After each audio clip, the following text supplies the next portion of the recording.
So to figure out round and yellow, you would have, that means that they would have big Y something, big R something. And then yellow and wrinkled, they would have big Y something to be yellow, but wrinkled is recessive, so they'd have little r. And then to be green and round, green is recessive, so they'd be little y, and round is dominant, and so they would have a big R something. We just don't know what the second gene is. And then green and wrinkled would be all recessives.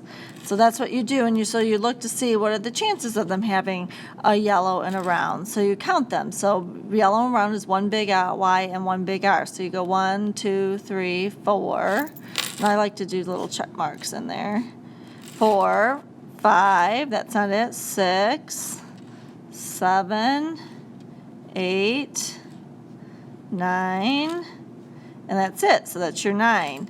And then to do yellow and wrinkled, let me do a different color. You're going to have a big Y and 2 little R's. So that's 1, 2, 3. That's it. So that's your 3. Green and round. Let's do a different color here. Let's do pink, green and round, little y, and a big R.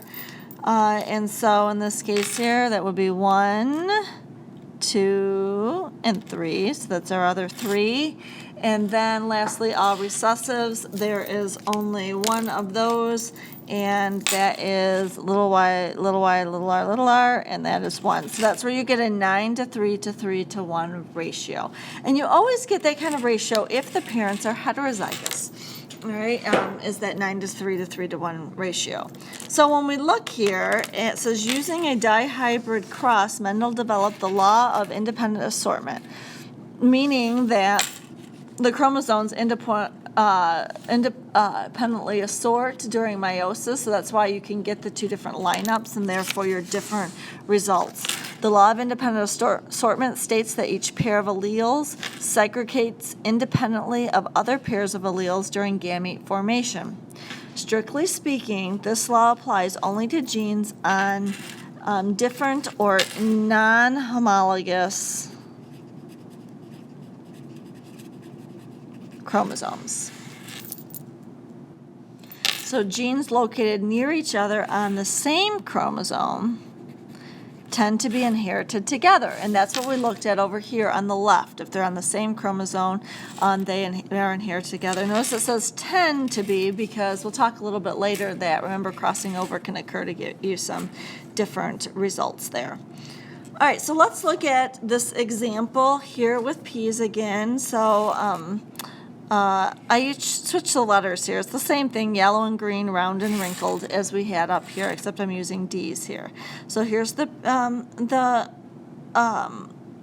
P generation. So remember what's true about the P generation is the parents have to be homozygous for their traits, all right, and they have to have different traits. So these are our two crosses we're doing. So yellow and round. So that means that they're big D, and big R. And this parent's green and wrinkled, little d, and little r. So all the F1 generation would be what? Well, let's say parent number 1 is the one that donates the egg cell. So all their egg cells are going to be what? What combination are they going to have if these guys are on 2 separate chromosomes like we have here? And what would be the sperm cell here?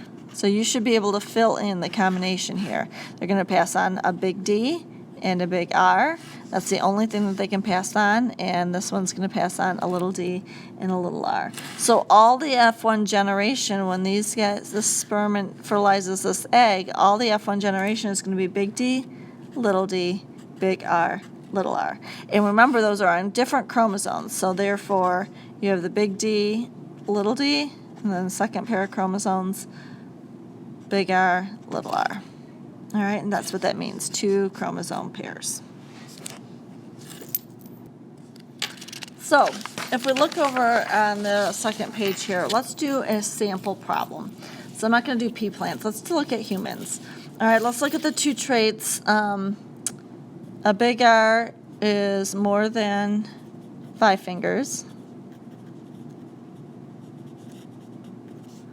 and a little r is 5 fingers. That's one trait, it's the number of fingers. And then let's do big N is no cystic fibrosis, the respiratory disorder. And little n equals cystic fibrosis. And let's do a cross, all right?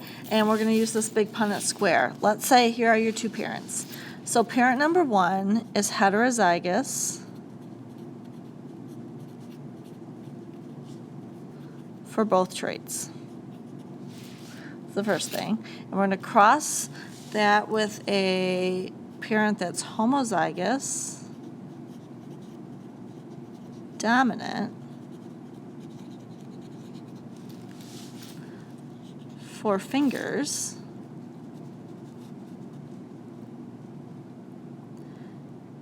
and heterozygous for, I'll just put CF for cystic fibrosis. It's heterozygous. All right, so that's the two parents. So what I'd like you to do is right now, underneath what we just wrote here, write down the genotype of each one of those parents. So pause it and go ahead and use this to write down the genotype.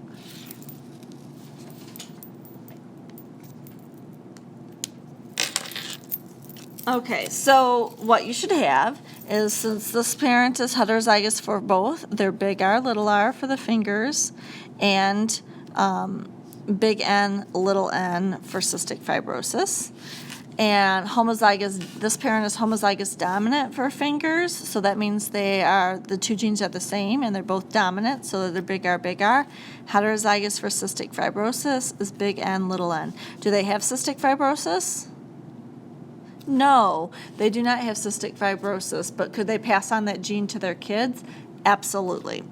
All right, so how I set this up here, these are your 16 boxes right here. So we're going to do a big Punnett square with this. And how I want you to do is we're going to kind of, this row is going to be for one parent, so we'll say parent number 1. So that would be this parent and the possible combinations, and parent number 2, possible egg and sperm cells, and then these are the 16 possible combinations, all right? And so then afterwards, what I'd like you to do is to fill in these and figure out what the phenotype ratio is. So we're not going to do genotype ratio for dihybrid crosses because it's like a ton of stuff. All right, so remember how we write the phenotype ratio. We write how many show both the dominant genes. So how many have greater than 5 fingers and no cystic fibrosis?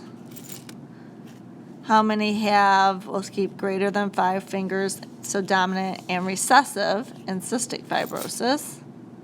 How many people have recessive and dominant? So 5 fingers and dominant, no cystic fibrosis. And lastly, all recessives. And so that would be 5 fingers and cystic fibrosis. All right, so go ahead and try and set that up and fill it in and do the phenotype ratio. And I'd like you to have this done when you come into class tomorrow. But before I let you go, I'm going to have you flip just a couple of pages over. So you're going to flip over here. I'm going to flip right here because I just want to talk about one thing because it was on the problems that we did in class. It says in blank dominance, we are going to write here in incomplete dominance. We see this in a question, incomplete dominance, in a question in the work that you did in class. So red cross with the white. flowers gives you all pink. So in the P generation, remember they have to be homozygous. So in this case here, notice it says CR, and then these guys have 2 CWs. This is a different notation. This stands for red flower color and white flower color. The reason why your book uses C's is because if you use like a big R and a little r, it implies that red or white is dominant over the other, and that is not the case.